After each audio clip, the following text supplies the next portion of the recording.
नमस्कार। आज हम इतिहास के उन पन्नों को पलटने जा रहे हैं जहां एक औपनिवेशिक ताकत ने भारत की जमीन से सिर्फ फसलें ही नहीं बल्कि उसकी आत्मा तक को निचोड़ लिया था। आज हम समझेंगे कि कैसे ब्रिटिश भूराजस्व नीतियों ने भारतीय किसान यानी रैयत को अपनी ही जमीन पर एक तरह से बेगाना बना दिया। तो आज का हमारा सबसे बड़ा सवाल यही है, आखिर एक ऐसी व्यवस्था जिसे कुशल और एक स्थिर आय का जरिया बताकर लागू किया गया, वो करोड़ों किसानों के लिए गरीबी और भुखमरी का कारण कैसे बन गई। चलिए इसकी एक एक परत को खोलकर देखते हैं। देखिए, इससे पहले कि हम ये जानें कि ये सिस्टम कैसे काम करते थे, ये समझना ज्यादा जरूरी है कि इनके पीछे का असली क्यों क्या था।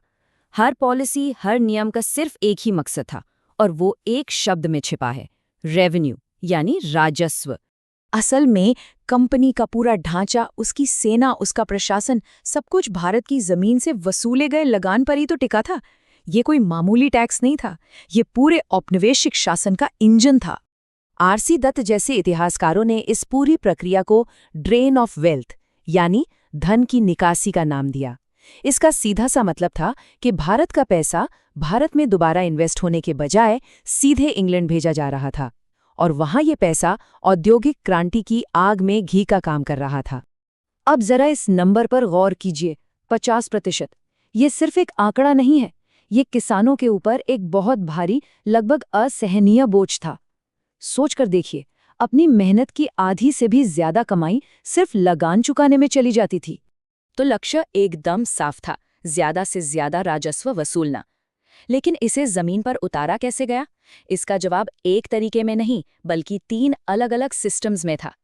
ये 3 बड़े प्रयोग थे जिनका मकसद एक ही था।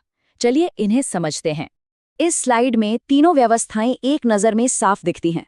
बंगाल और आसपास के इलाकों में था स्थायी बंदोबस्त, जहां जमींदार सरकार को एक तय रकम देते थे। दक्षिण में थी रैयतवाड़ी, जिसमें सरकार सीधे किसान से लगान लेती थी। और उत्तर पश्चिम में थी महलवाड़ी, जहां पूरा का पूरा गांव, जिसे महल कहते थे, सामूहिक रूप से लगान चुकाने के लिए जिम्मेदार था। यहाँ जमींदार की भूमिका समझना बहुत जरूरी है। वो सरकार और किसान के बीच एक बिचौलिए थे।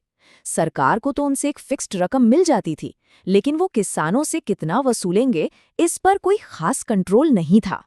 और ये है रैयत यानी असली किसान। रैयतवाड़ी व्यवस्था में कागज पर तो किसान को जमीन का मालिक मान लिया गया। सुनने में ये बहुत अच्छा लगता है ना? लेकिन असल में इसने किसान को सीधे सरकार के भारी भरकम लगान के सामने अकेला लाकर खड़ा कर दिया। अब हम इस कहानी के सबसे अहम और शायद सबसे दर्दनाक हिस्से पर आते हैं। इन सारे सिस्टम्स का किसान की जिंदगी पर आखिर असर क्या हुआ? नतीजा था कर्ज का एक ऐसा जाल, एक ऐसा कुचक्र जिससे बाहर निकलना लगभग नामुमकिन था। इस पूरी व्यवस्था की सबसे बड़ी और सबसे क्रूर खामी यही थी, लगान की रकम तय थी और उसे कैश में ही चुकाना था। अब फसल हो या ना हो, बारिश आए या ना आए, सरकार को अपने पैसे से मतलब था। ये भारतीय खेती की असलियत से कोसों दूर था। और ये स्लाइड उस पूरे दुष्चक्र को कदम दर कदम दिखाती है। सब कुछ शुरू होता था पहले कदम से, एक बहुत ऊंचा और निश्चित कर।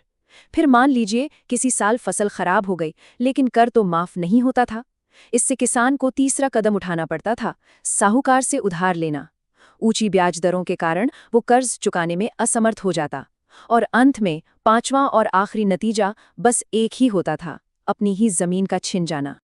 ये सिर्फ एक आर्थिक संकट नहीं था, ये एक सामाजिक भूचाल था। इस कर्ज के जाल ने किसान को उसकी जमीन से तो अलग किया ही, साथ ही पूरे ग्रामीण समाज की बनावट को हमेशा के लिए बदल कर रख दिया। इस स्लाइड में जो फर्क दिख रहा है वो बहुत गहरा है।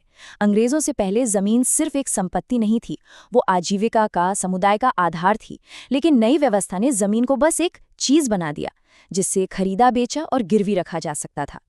और कैश में लगान चुकाने की इसी मजबूरी ने एक और बड़ा बदलाव लाया, जिसे हम वाणिज्यीकरण कहते हैं।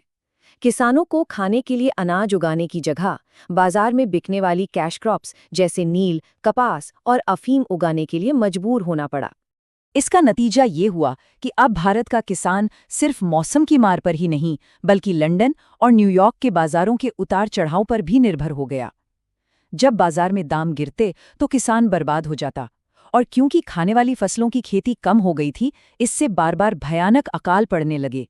इन नीतियों का असर सिर्फ अंग्रेजों के जाने के साथ ही खत्म नहीं हो गया। इनकी जड़ें इतनी गहरी थीं कि वो आज भी भारतीय ग्रामीण समाज की हकीकत को आकार दे रही हैं। जैसा कि ये कोटेशन बताता है, अंग्रेजों ने एक ऐसी कृषि व्यवस्था छोड़ी जो असमानता और समस्याओं से भरी हुई थी। आज़ादी के बाद भी इन समस्याओं को सुलझाने में दशकों का वक्त लग गया। तो जब हम आज भारत में फैली ग्रामीण गरीबी की बात करते हैं, किसानों के कभी न खत्म होने वाले कर्ज की या जमीन के असमान बंटवारे की, तो हमें ये याद रखना होगा कि ये समस्याएं अचानक पैदा नहीं हुईं। इनकी जड़ें बहुत गहरी हैं और वे सीधे हमें इसी औपनिवेशिक दौर की नीतियों तक वापस ले जाती हैं। और हम आपको इसी एक सवाल के साथ छोड़े जा रहे हैं। ये सोचने वाली बात है कि कैसे इतिहास की कुछ नीतियां आज की हकीकत को तय करती हैं, और ये हमें आज की कृषि चुनौतियों को समझने के लिए क्या सिखाता है।